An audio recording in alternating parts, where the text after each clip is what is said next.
Pertama, tahlilan.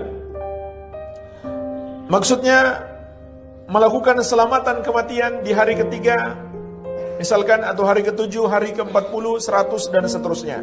Ini termasuk bid'ah, mengada-ada dalam agama, karena Nabi SAW tidak pernah mencontohkan. Seluruh putra-putri beliau wafat di masa hidup beliau, kecuali Fatimah. Adakah satu hadis yang sahih Nabi SAW mengadakan tahlilan? Jangankan yang sahih, yang lemah, yang palsu sekalipun tidak ada. Istri beliau, Khadijah, wafat di masa hidup beliau. Tidak ada beliau adakan tahlilan. Ketika Nabi SAW wafat, apakah para sahabat mengadakan tahlilan? Tidak ada. Jadi kita ini seakan-akan merasa lebih pintar daripada Nabi SAW dan para sahabat. Atau ketika ada kematian dia melakukan tahlilan, tanya kepada kiainya, Pak Kiai, antum mengadakan tahlilan, ada nggak dalilnya dari Nabi? Pernah nggak Nabi mengadakan tahlilan untuk Khadijah bintu Khuwailid ketika meninggal, untuk anaknya, untuk saudaranya, ada nggak? Nggak bakal ketemu sampai kapan juga. Itu dalil. Yang kedua, nggak dapat sahabat ada nggak mengadakan tahlilan untuk Nabi Muhammad SAW ketika meninggal? Yang ketiga, tanya lagi, pernah nggak Imam Syafi'i? Kan mereka nisbatkan Syafi'i, mazhab Syafi'i. Pernah nggak Imam Syafi'i mengadakan tahlilan? Nggak bakal ada di kitabnya, semua kitabnya nggak bakal ada. Berarti dia apa? Dibuat-buat oleh manusia. Makanya bawakan keterangan dalil dan tanya pada dia dalilnya mana. Maka orang-orang di luar sana yang mengatakan andaikan tahlil itu baik, pasti dilakukan sahabat. Itu logika yang keliru.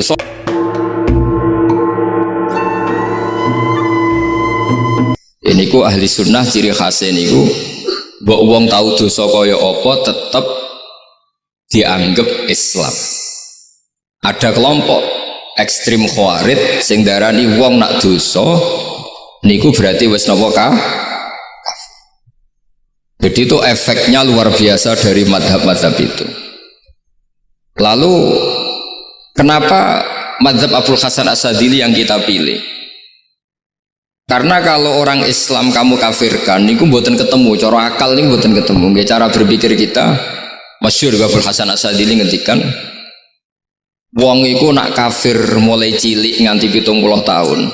Kalau baleni malih, tiang kafir cilik ngantos 70 tahun. Itu kan menjadi mukmin itu hanya dengan melafadzkan apa? Syahadat la ilaha illallah Muhammadur Rasulullah. Niku hadhil kalimah satu ini. Kalimah syahadah niku saged ngilangi kekafiran 70 tahun.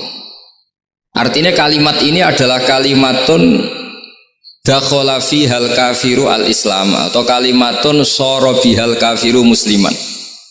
Ini ngaji rileks, ini tanamkan di hati. Ini adalah kalimat yang orang kafir saja menjadi muslim, hanya sekali dilafadzkan.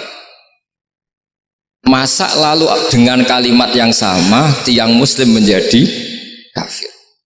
Ini pun buatan ketemu akal. Makanya madhab takfiri, madhab gampang mengkafirkan orang itu jelas madhab yang nggak ada rujukannya sama sekali, nggak ada pegangan ilmiahnya sama sekali. Wong kafir wae jadi Islam, mosok wong Islam jadi kafir. Mau perkara tahlilan ning kuburan, gara-gara tahlilannya nyekel patok dianggap napa? Mergo dianggap jaluk napa? Jaluk bae, jaluk kufur. Mulane dawuh Said Muhammad masyhur itu diterjemah di seluruh bahasa di dunia. Wong-wong sing ngafirno iku mbok yo sekali-kali nginceng iku ngrungokno. Lho kula nu sampean tahlil iku yo ora seneng. Kadang sing tahlil yo rada kurang ajar. Kula niku yang ben nak mati, nak sing tahlil nang Jepang niku ora seneng. Mergo yo rada sombong lah wong tahlil iku ya kadang rada sombong. Misalnya ngaten, kula kiyaine jenengan. Dongane ngene, ya Allah, ini guru saya. In kana muhsinan fazid fi ihsani. Kalau dia baik, itu ya tambahlah kebaikannya. Mosok murid muni gurune baik itu kalau itu kan ngenyak uang. Kene soleh-soleh permanen dianggap napa? Jadi dongane ngeper, in kana muhsinan fazid Faisal itu. Wa ingkana musian Fatajawaz anhu, misalnya kalau dia orang buruk, kalau beliau orang buruk yang kau maafkan. Maka orang-orang di luar sana yang mengatakan andekan tahlil itu baik pasti dilakukan sahabat, itu logika yang keliru. Sahabat gak mungkin kan nahlili Kanjeng Nabi ngendikan ingkana musinan, sido kafir ngoten nggih mboten. Lah wong Kanjeng Nabi kok apike di ngendikano ingkana, ini kok kafir. Wong Nabi kok ingkana andai. Saiki pertanyaannya gini, kita sebagai kiai, sebagai guru, ku murid nak tahlil ya rada kurang ajar sithik. Wong gurune kok diomongno ingkana musinan ambek ingkana musina. Nah pertanyaannya gini, lepas dari kira rada kurang ajar lah, dalam tahlil itu rada kurang ajar karena nyebut guru ora qad kana musinan tapi ingkana musinan. Mestinya kalau sampean sebagai murid kan mendapat qad kana musinan, guru saya benar-benar orang baik, bukan ingkana andekan orang baik. Tapi ada satu kepastian bahwa ini tidak minta sama mayit.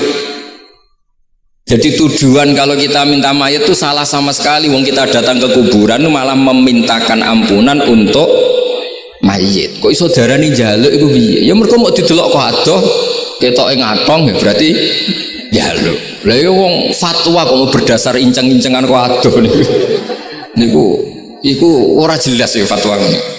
Paham gitu. Terus jenengan kudu yakin, endul yakin bahwa mazhab kita itu yang benar, bahwa tahlilan di kuburan tidak kafir karena tidak minta ke mayit, malah memintakan untuk mayit atau memintakan ampunan untuk mayit. Cuma redaksi sing rondok-rondok ngoten niku dikurangi lah. Nah kangge guru niku nggih ya dikurangi lah, dikurangi. Ya Allah jenengan maha pengampun, kula suwun guru kula jenengan ampuni. Jadi ampun ngangge donga sing teng salat mayit. Nah sholat mayit itu kan memang ada sanatnya, memang semua bentuknya seperti itu. Tapi nak ning kuburan, kalau betul nanti itu ngoten Mbah Mun ngoten, ya Allah ini guru saya, engkau anugerahkan beberapa ilmu, beberapa amal yang manfaat untuk orang banyak. Kula suwun jenengan tampi, jenengan dat sing maha pengampun, jenengan ampuni. Tapi betul ngangge ingkana ini. Angen-angen muga aku dadi kiai ini tersinggung. Murid orang ajar, mosok darani gurune apik iku andekan. Ya tapi berhubung ra paham ya alhamdulillah ya do. Tahlil yang Wali Songo ya buanter-banter nganggo mik. Lah sing kene paham ya rada risi, piye? Wali Songo darani ingkana ya piye? Wah. Dadi niku mareni, mulane kula suwun nak tahlil nyewa kiai sing alim lah ben rada bener, rada bener. Tapi ampun nyewa kula mboten purun. Kula nu gak ada pondok lah, jadi mboten saya masyhur susah diundang orang kecuali yang ada hubungan guru, hubungan sarang. Karena beliau lama sekali ngajar di MGS. Beliau Gus Maksum itu lama ngajar di MGS. Jadi saya itu hanya datang di orang-orang yang pernah khidmah di sarang, terus yang pernah keluarga sepuh. Saya datang ke Jakarta ke Pak Quraisy Shihab itu ya karena Pak Quraisy itu lama sekali bikin diskusi tafsir. Akhirnya saya termasuk pengajar di pondok beliau. Jadi faktornya ya hanya karena itu, bukan yang lain. Terus kalau suwun jenengan kedah yakin kalau faham takfiri yang memudahkan mengkafirkan orang lain itu faham yang salah, karena itu bahaya. Terus bahaya kedua secara fikih.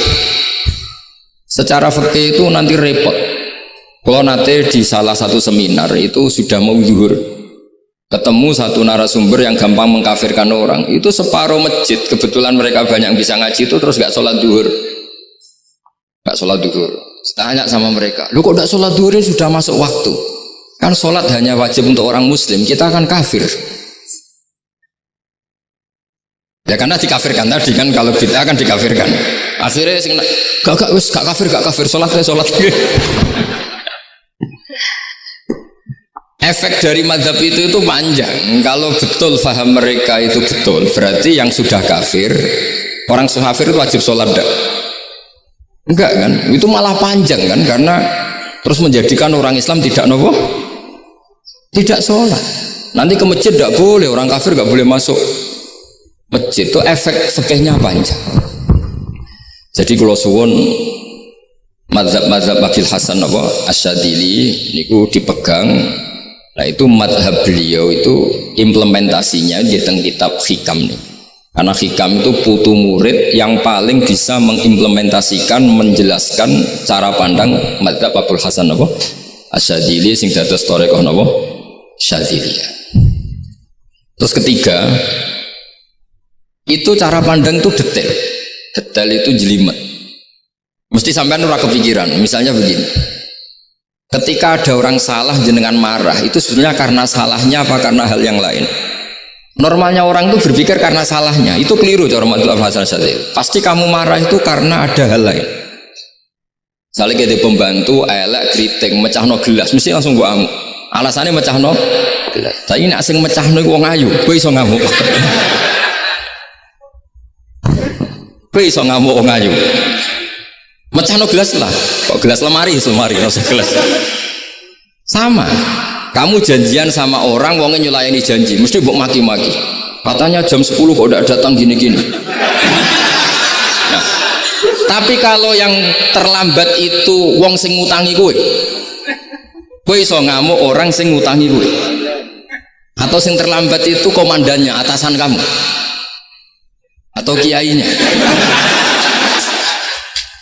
Artinya gini, ketika kamu marah atas nama terlambat, itu sebetulnya karena terlambat atau karena hal lain. Nah, maksiat juga gitu. Cara pikirannya Abdul Hasan Asyadzili, ketika kue roh misalnya cawe itu maco naik apa lah ninja atau apa, mesti kue darani wah seluput suwuk. Tapi nak dikandani, niku putune jenengan. Mesti langsung ya Allah jenengan sepunten. Jadi sebenarnya kita kebencian sama orang lain itu karena kebetulan itu tidak keluarga kita. Coba kalau itu keluarga kita, pasti kayak mikir ulang. Gue gedeng mau ngerasolat, mesti sebabnya dua. Satu tidak sholat, dua kebetulan itu tidak anak kamu. Kalau itu anak kamu pasti istighfar berhari-hari untuk dimaafkan Allah, bukan maksud no. Tapi kalau orang lain gue, pertanyaannya sebetulnya kamu benci itu karena tidak sholatnya, apa karena plus dia tidak anak kamu?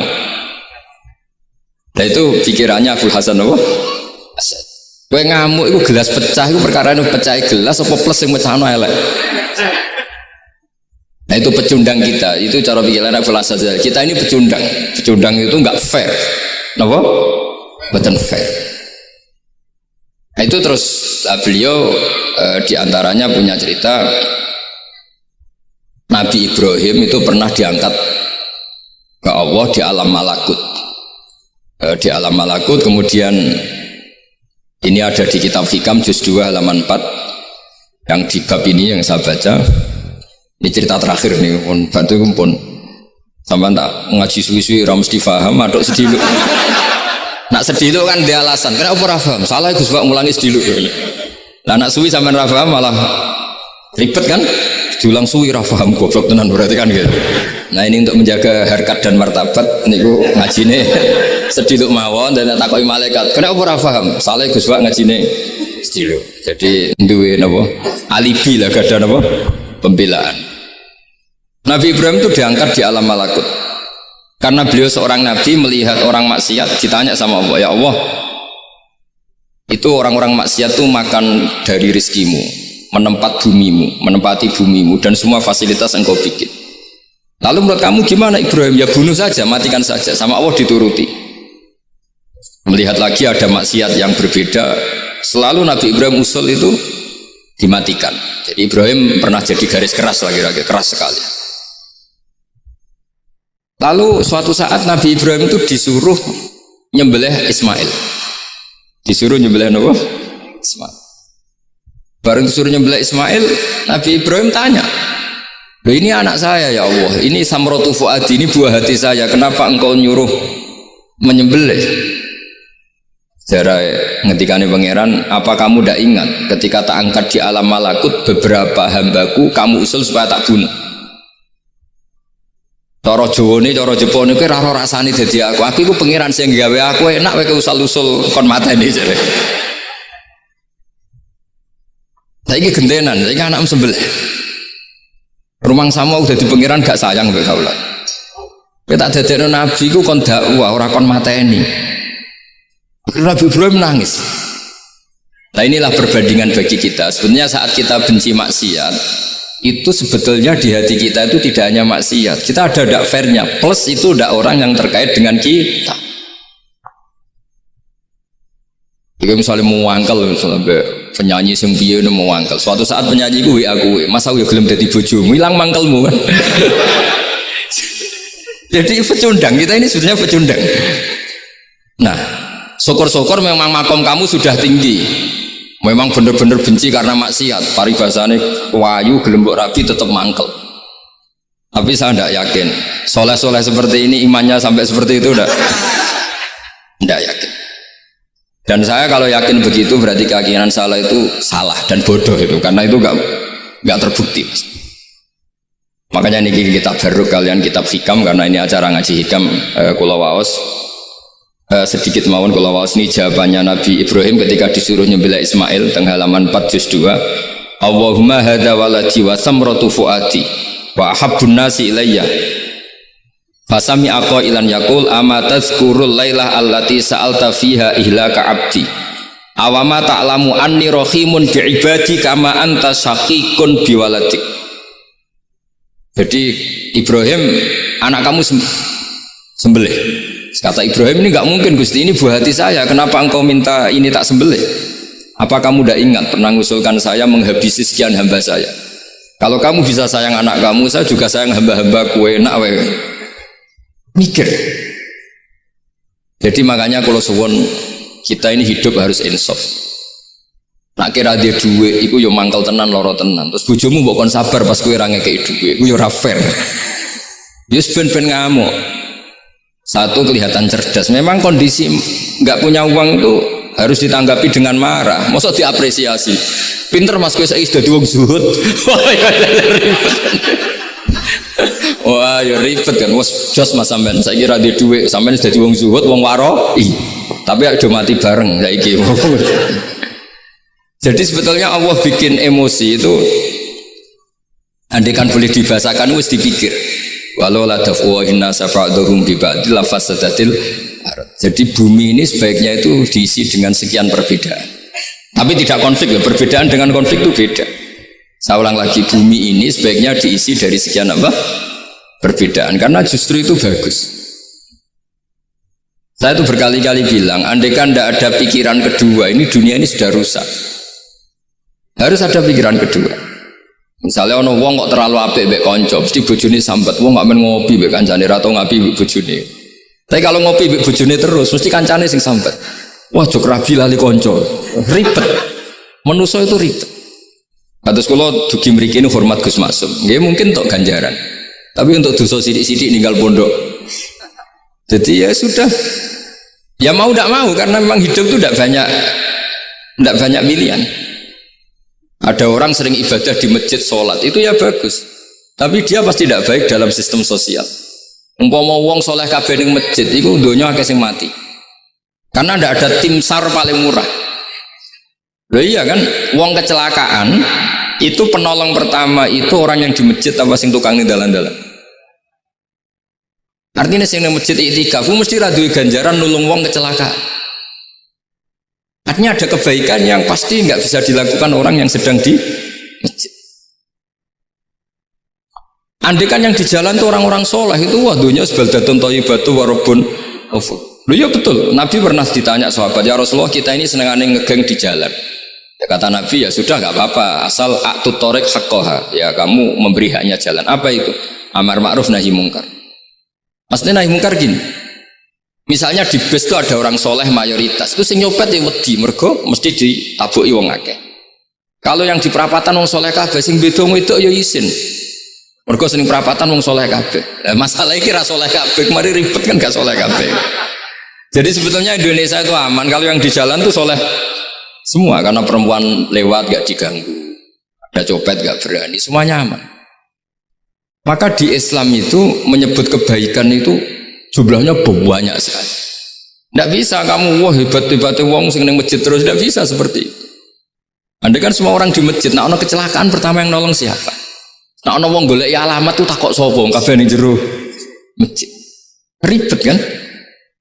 Nah, makanya ini Quran bikin aturan wala taq'udu bikulli siratin tu'iduna wa tasudduna an sabilillah. Yang enggak boleh itu duduk di jalan sambil mengganggu atau mengancam hal-hal yang baik. Tapi kalau duduk di jalan justru membantu hal-hal yang baik, maka ini disyariatkan oleh Jadi ini kita harus mulai mikir ya. Jadi walhasil ngendikane kitab hikam, bayangkan yang maksiat itu anak kamu, istri kamu. Pilihan kamu itu memaafkan dan minta dimaafkan oleh Allah. Tapi ketika orang lain kamu minta supaya dilaknati Allah, ini tidak fair. Jika kita diajari guru-guru kalau minta ampun ighfirli wali walidayya wali jami'il muslimina wal muslimat, masih dikata wali jami'il muslimina wal muslimat wal mu'minina wal mu'min. Itu filosofi yang luar biasa, kata jami' semuanya ya Allah engkau maafkan.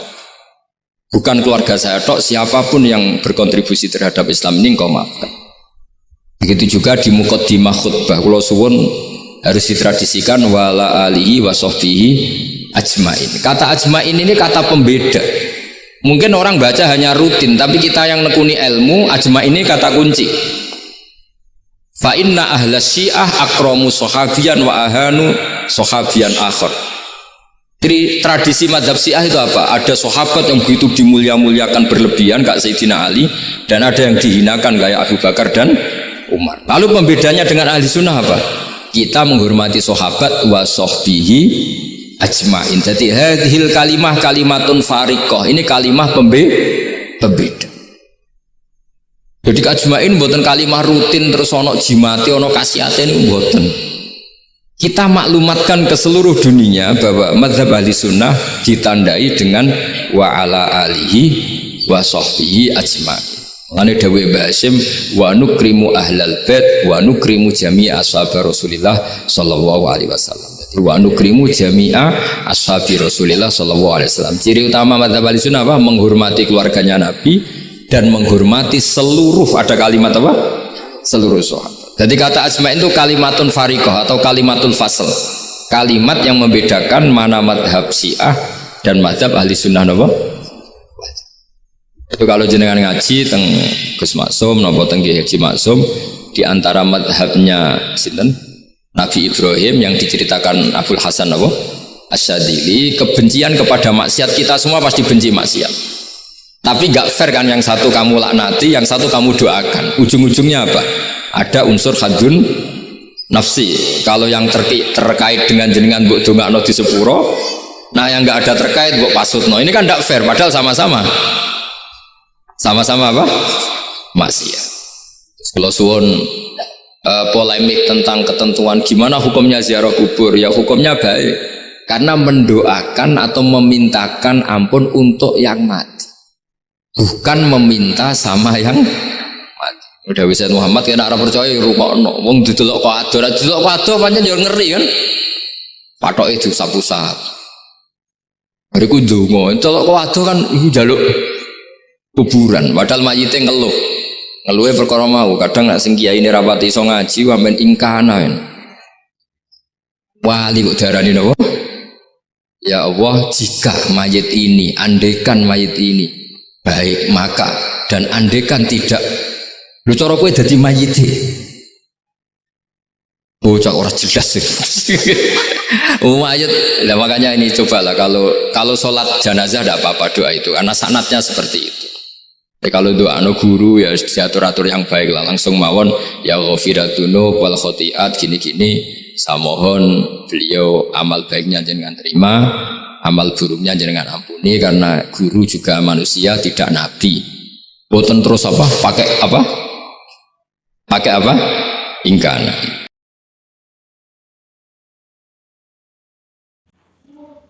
Baiklah, terima kasih karena sudah menyaksikan kajian dari Gus Baha. Semoga kita semua mendapatkan keberkahan yang sebesar-besarnya. Dan jangan lupa untuk like, subscribe, komen, dan juga share ya. Terima kasih. Wassalamualaikum warahmatullahi wabarakatuh.